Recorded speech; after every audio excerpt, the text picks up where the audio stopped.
Okay, enkwaniriza mutuula tusome nate olunaku olwaleero. Mwebale kubeerayo ate mwebale kubeera ku mukutu ogwa tuula tusome. Tuli ku katabo akatokiya ngonge ento kawandiikibwa Robert G. Mukasa era nga ketusoma. Nze muzzukulu wa Mugema munnakyala akwata ssente empya n'enkadde.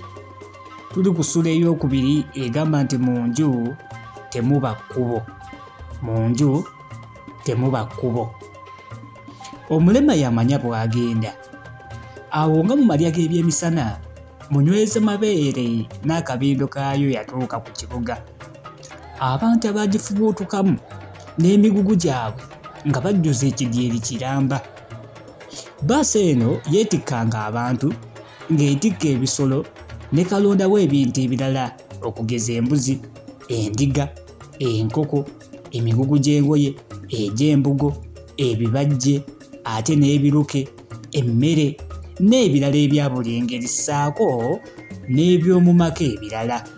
Anti abamu ku basaabaze baali bagenda ku buko kugemula, ate abalala kuziika, oba kukyala oba kusenguka, ssaako abaana ab'obuwala abaali bava okukyalira bakadde baabwe, anti okamanyi kabbo ka muwala. Mu kalonda w'ebintu byonna ebyo, Tokiya ne nnyina bwe baagendanga beewagaanya yogayoga nga batuuse ku kaguluma akaali ebusukka kkubo. Mu kaseera ako Tokiya yali ayoya busera ng'oggyeko omummonde jjajjaawe gwe yali amusibiridde, bambi yali tannakomba kukamuntamu kalala konna. Ne nnyina naye ng'eky'omulubuto kyali kimusaba kyakulya. Okumpi awo waaliwo akatale, kyokka nga tekaliimu gabuguma.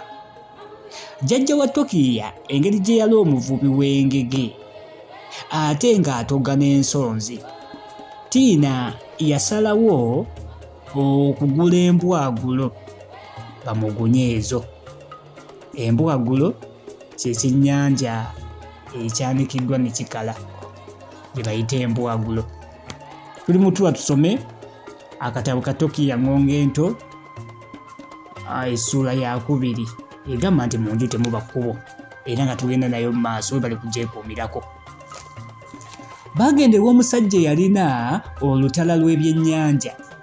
Tiina n'amugulako embwagulo engoolo kuba yatya nti amasavu gaali gayinza ate okubasuulamu ekyawakayima. Ebyokunaaba mu ngalo baabanyumiza binyumize, gw'ate w'olumira ku ly'ogenda okukoza.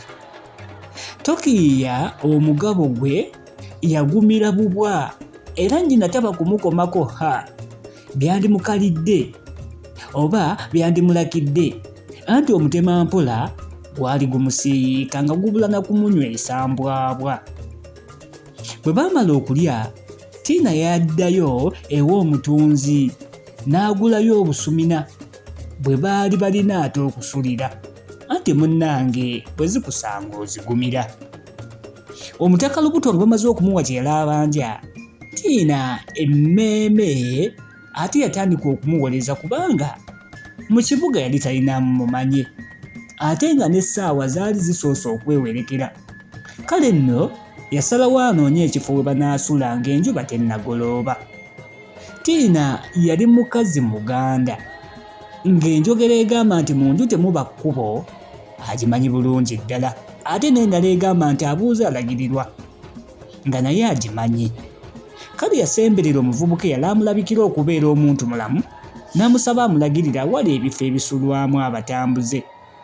Omuvubuka oyo mu ddoboozi erijjudde ekisa ate n'obusaasizi yategeeza Tiina nti enju ezisulwamu abatambuze zaali za bbula, nti wabula singa yalinawo obusente yandimuyambye kubanga ye yekka eyali amanyi we zaali.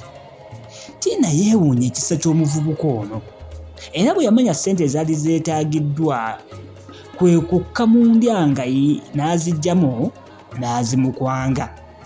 Ssente nga zimusse mu 5, omuvubuka kwe kuwa Tiina amagezi ag'obwereere.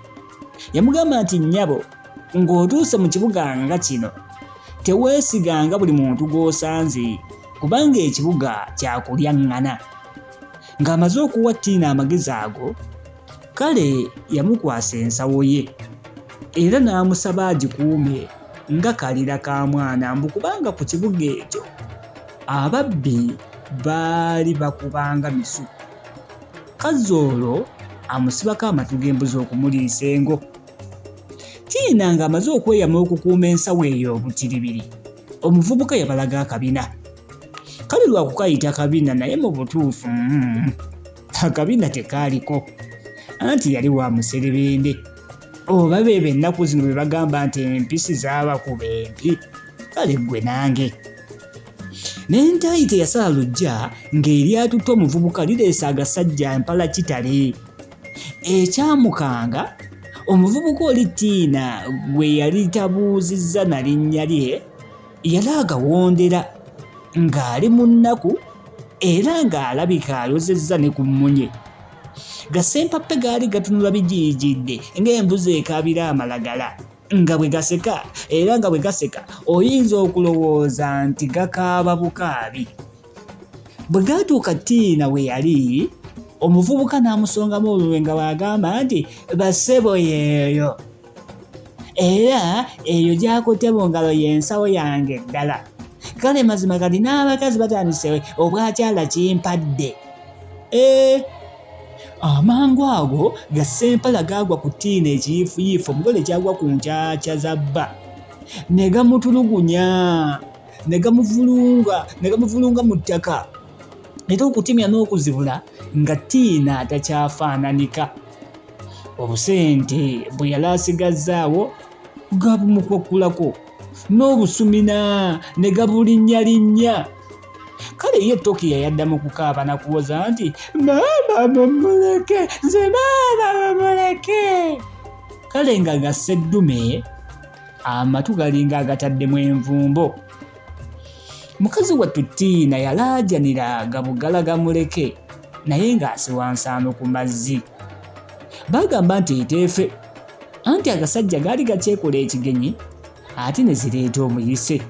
Kale bwe gaamulaba ng'ajja gye baali ne gaduma, naye ng'obusente bw'omukazi gakuuliise nabwo.